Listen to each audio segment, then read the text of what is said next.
Ici-bas, tu es dans un examen. Mais quand on te retire la feuille à Abdallah, sache que l'encre est séchée, la plume est levée et les feuillets et le livre est fermé. C'est trop tard. C'est maintenant qu'il faut œuvrer. Et c'est maintenant qu'il faut se réformer. C'est pas le jour où les regrets ne profiteront en rien du tout. Car ce jour-là, bien sûr, les regrets ne profiteront strictement en rien du tout.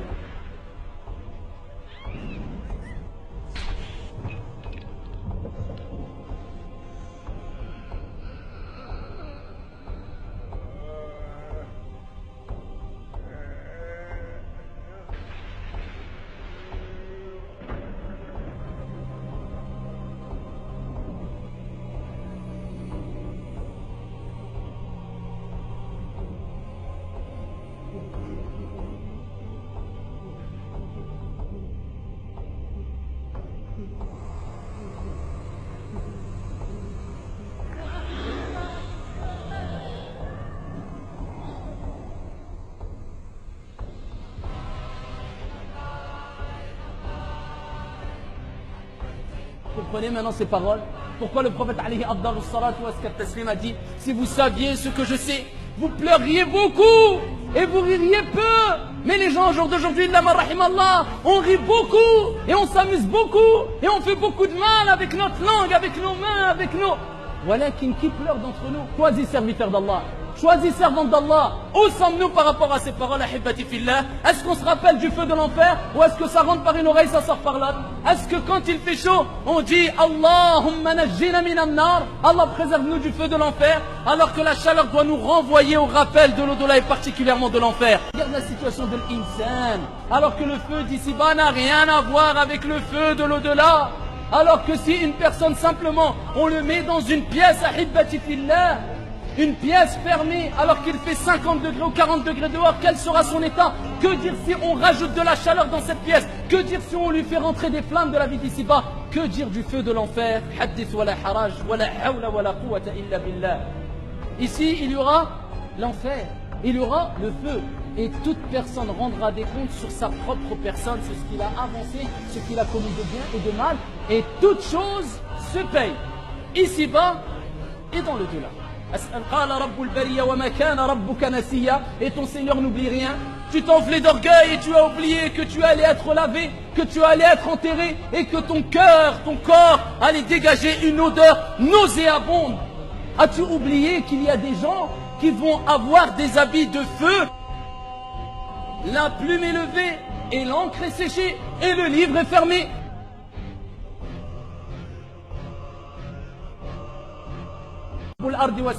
Celui qui a fait le poids d'un atome de bien le verra, et celui qui a fait le poids d'un atome de mal le verra.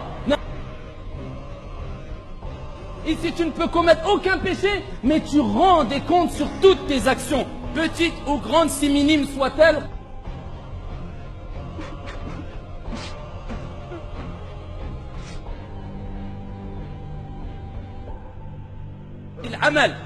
Tu récoltes les fruits, tu récoltes ce que tu as semé. Ici-bas, dans le dollar, trop tard.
A-t-on oublié l'au-delà alors que les pieux prédécesseurs se rappelaient de l'enfer? Alors que les pieux prédécesseurs, quand il faisait chaud, ils pleuraient. Il est rapporté beaucoup de paroles concernant les pieux prédécesseurs quand il faisait chaud. Est-ce que maintenant, pendant que je vous parle, est-ce que vous aimeriez pas boire un bon verre d'eau froide, fraîche, et aller faire une bonne douche et se désaltérer? Mais en enfer ou au jour de la résurrection, c'est autre chose.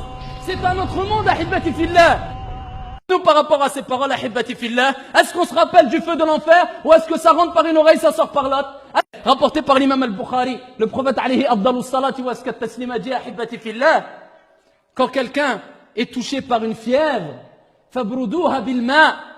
Ici, al-humma min fayhi jahannam, car la fièvre, c'est une émanation du feu de l'enfer. Regardez, toute chaleur que tu ressens, ça te rappelle l'émanation de la chaleur de l'enfer, ça te rappelle l'enfer. C'est pour ça que le prophète alayhi sallam, il dit quelqu'un qui est touché par une fièvre, rafraîchissez-la avec de l'eau, car c'est une émanation du feu de l'enfer. Alors regarde la situation de l'insan, alors que le feu d'ici-bas n'a rien à voir avec le feu de l'au-delà. Se rappeler de l'au-delà, tu as oublié la parole du messager quand il dit l'enfer c'est plein.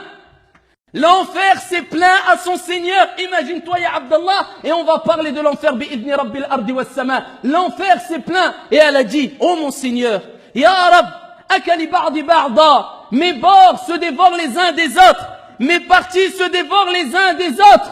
Et ici, elle a demandé la permission, ou Allah lui a donné la permission de souffler 2 fois, pour ici atténuer l'intense chaleur que ressentait elle-même, l'enfer elle-même, elle ne supportait plus sa propre chaleur. Et Allah lui a donné l'autorisation de souffler 2 fois. Une fois fi shita et une fois fi sayf. Une fois en hiver et une fois en été. Et c'est pour ça que le prophète alayhi salatu wassalam a dit, voilà de quoi est due la forte chaleur que vous ressentez en été. Le temps froid, très froid, le froid intense que vous ressentez en hiver, il nous rappelle que c'est dû à quoi? Au fait que l'enfer a eu la permission de souffler 2 fois, une fois en été et une fois en hiver. Ce hadith et d'autres textes prouvent qu'en enfer, il y a des endroits différents. Il y a des endroits où il y a un froid intense et il y a des endroits où il y a une chaleur intense. Sache que le jour où l'encre sera séchée, la plume sera levée et le livre sera fermé, plus personne ne pourra t'aider. Allah dit dans le Coran al-Karim, et je termine avec ces versets coraniques, la personne, le criminel, al-mujrim, il voudra au jour de la résurrection donner comme rançon. Imagine-toi, ya Abdallah, comment Allah il parle de cette situation dans le Coran, comme rançon pour se racheter et ici pour être épargné du feu de l'enfer. Et Allah il commence par ses enfants. Allah, il dit que la personne, quand il verra l'enfer, il serait prêt à donner comme rançon pour être préservé de l'enfer. Et Arab, je donne mes enfants qu'ils aillent au feu. Mais moi, je ne veux pas. Mes enfants, ses enfants. Ensuite, Allah, il dit, et sa compagne, son épouse, ou l'épouse le mari. Arab, je préfère le donner dans le feu. Voilà comment Allah a décrit les gens. Ils donneront leurs enfants. Ils donneront leurs compagnes, ils seraient prêts à donner leurs compagnes, ils seraient prêts, ensuite Allah il dit, leurs frères, les frères, et Allah prend-les, pas moi en enfer, eux oui, les frères, ils donneront leurs frères, et il dit, et même son clan, tout son clan, les gens qui se battent pour leur clan, leur tribu, même le clan, Ya Rab, prends mon clan, mais pas moi, et ensuite Allah Azza wa Jal, il dit, et tout ce qu'il y a sur la surface de la terre, bien sûr qu'il possède, il serait prêt à tout donner, voilà qu'il c'est trop tard.